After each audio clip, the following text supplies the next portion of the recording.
Petit message avant de commencer la vidéo, le gagnant du concours Soupirail a reçu sa réplique en début de semaine et il en a écrit un article sur son blog. Donc je vous mets le lien en description, n'hésitez pas à aller checker ça.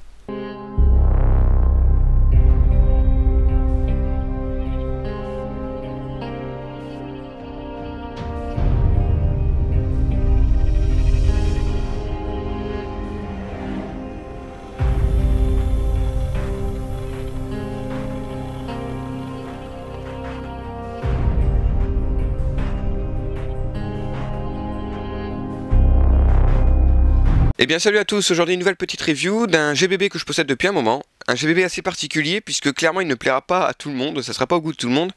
Puisque par rapport au modèle Silver, on est un cran au-dessus en termes de bling bling. Il s'agit ici d'une finition or, donc gold si vous préférez. Et clairement ce sera pas au goût de tout le monde. Moi de base j'étais pas spécialement fan de ce genre de finition, mais je trouve que sur ce modèle ça rend plutôt bien, c'est plutôt réussi. Alors après je ne sais pas comment ça va rendre en vidéo, puisque c'est l'un des soucis de ce genre de finition, c'est qu'il est très dur de le retranscrire fidèlement en vidéo. Sachez que là visuellement à l'œil nu c'est plutôt réussi, il y a des reflets plutôt sympas, mais je ne sais pas du tout comment ça va rendre en vidéo. Généralement ça peut rendre comme une sorte de tan assez mat, alors que c'est pas du tout le cas. Je trouve ça très difficile de rendre correctement, de retranscrire fidèlement une finition gold en vidéo, même en photo. Je trouve pas forcément ça très évident. Donc pour les caractéristiques de base, c'est fait entre guillemets par Socom Gear, on y reviendra après. Ça pèse 1000 grammes, donc 1 kg tout pile. C'est en métal, ça développe 300 fps, le hop-up est évidemment réglable. Et c'est un GBB, donc ça fonctionne au gaz.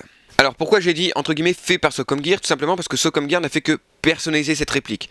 La réplique de base est un WE. En externe et en interne, ça reste du WE. Je l'ai reconnu clairement, rien qu'en le démontant, ça se voit clairement que c'est WE. Il n'y a rien qui a été changé visiblement en interne, ça reste le même interne. Ce qui explique que le prix pour un modèle un peu personnalisé comme ça n'est pas si élevé que ça, puisqu'il est de 190 €. A savoir que sur certains shops, c'est le prix auquel vous pouvez avoir un WE modèle Silver basique. Faut vraiment pas vous faire avoir un 1911 Silver basique chez WE, ça vaut 110 €, 120 €. Si vous le payez plus cher, c'est que vous êtes fait avoir. Donc du coup, ça permet d'avoir un prix pas forcément ultra élevé, d'avoir une base un peu cheap, on va dire. Sachant qu'en plus, la réplique est limitée à 500 exemplaires.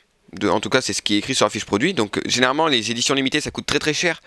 Là, finalement, on reste en dessous de la barre des 200 €, c'est plutôt sympathique. En fait, Socom Gear a fait comme Secutor, c'est-à-dire ils prennent une réplique et ils la personnalisent. C'est exactement ce qu'a fait Socom Gear. De base, je suis pas forcément fan des finitions gold, mais là, je trouve que sur ce modèle, ça rend plutôt bien.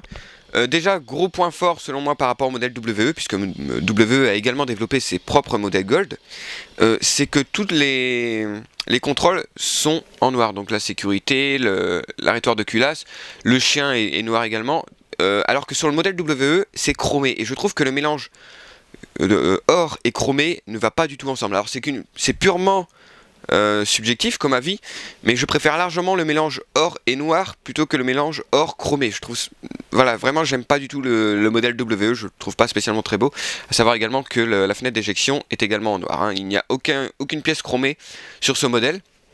Le grip est un peu différent également, puisque alors c'est une sorte de caoutchouc dur, c'est plutôt confortable honnêtement, la prise en main est plutôt agréable, c'est pas comme les plaquettes de base du WE, puisque ça va également vers l'avant. La prise en main est honnêtement plutôt agréable avec ce genre de grip. Au niveau des changements par rapport au WE également, on a des petits marquages, alors je sais pas si on va bien les voir. Alors, vous pouvez voir ici, alors c'est alors, si vous ne les voyez pas trop, c'est très simple, c'est parce que même à l'œil nu, ils ne se voient pas trop, ils sont plutôt clairs. Alors, ils semblent être gravés, mais pas gravés profondément. Donc, je ne suis pas sûr qu'avec l'usure, ces marquages resteront. Encore une fois, ce genre de réplique, c'est quand même beaucoup plus pour la collection, pour le jeu, donc je ne pense pas qu'elle sera forcément spécialement usée. Je vais essayer de vous montrer ça de plus près, parce que effectivement, les marquages sont assez clairs, très peu contrastés, donc du coup, c'est vrai qu'ils ne se voient pas spécialement. Donc là, on peut voir, voilà, ça c'est le nom de la réplique. Donc c'est bien écrit que c'est une édition limitée. Et de l'autre côté, voilà, on a des marquages un peu plus basiques qui pourraient aller sur d'autres 1911. Donc c'est plutôt sympathique, les marquages sont plutôt beaux, mais encore une fois, effectivement, c'est pas les marquages les plus visibles que j'ai été donné de voir sur toutes les répliques. C'est sympa parce que c'est là. Mais voilà, c'est pas ultra visible. À savoir, à vérifier également combien de temps tiendront les marquages, parce qu'encore une fois, je vous le dis, c'est pas marqué, enfin, c'est pas gravé très profondément. Alors, je pense également qu'une autre différence avec le modèle WE, c'est la façon dont est fait la finition or. puisque sur le modèle Socom Gear, il précise bien que c'est de l'or plaqué 24 carats. Alors, évidemment, ça ne veut pas dire que la réplique est en or, je précise, parce que sur internet on peut voir vraiment des choses aberrantes parfois. Alors, je ne suis pas expert en la matière, donc si quelqu'un s'y connaît un peu mieux que moi, qu'il donne son avis en commentaire, mais il me semble que du plaqué 24 carats, ça veut simplement dire qu'il y a eu de la poudre d'or déposée sur la peinture de base. Ce qui donne donc un peu cet effet doré. Mais c'est pas de l'or, c'est de la poudre d'or. Il me semble que c'est très différent. Si quelqu'un peut me confirmer ça en commentaire, ça serait sympa parce que je suis pas du tout expert en tout ça.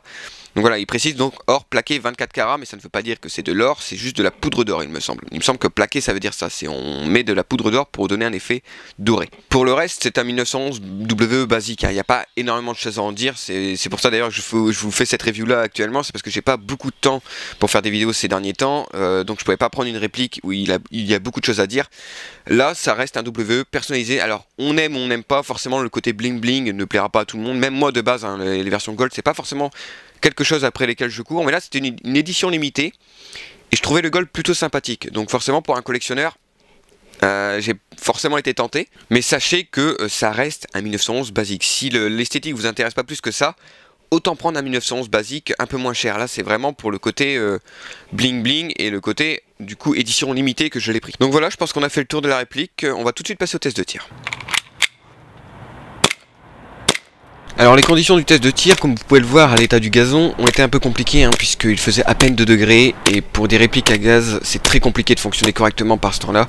La réplique s'en est plutôt bien sortie, mais on sent tout de même qu'elle patine un petit peu, hein, que c'est un peu compliqué de tirer toutes les billes. Malheureusement le test de tir a été fait très rapidement puisque déjà je n'ai pas de cible, hein, comme vous pouvez le voir sur cet extrait là, je n'ai plus de cible. Mais pour les 1911 WE, il faut compter entre 20 et 25 mètres de portée de base. L'avantage de ces modèles, c'est qu'ils sont assez facilement upgradables. Vous avez pas mal de canons et de joints hop-up disponibles, donc l'upgrade n'est pas très cher en plus, hein. Pour 40-50 €, vous allez vraiment très bien upgrader votre réplique. Si jamais vous voulez voir la review d'une réplique de 1911 de base de chez WE, elle est disponible également sur la chaîne. J'espère que ça vous aura plu, même si elle a été très courte. Des plus grosses vidéos sont en cours, hein, mais c'est juste que pour le moment j'ai très peu de temps et je ne veux pas bâcler les répliques vraiment très intéressantes. Donc là c'était vraiment une petite review pour pas vous laisser sans vidéo, mais je reviens très vite avec des répliques bien plus intéressantes. Salut à tous, à la prochaine.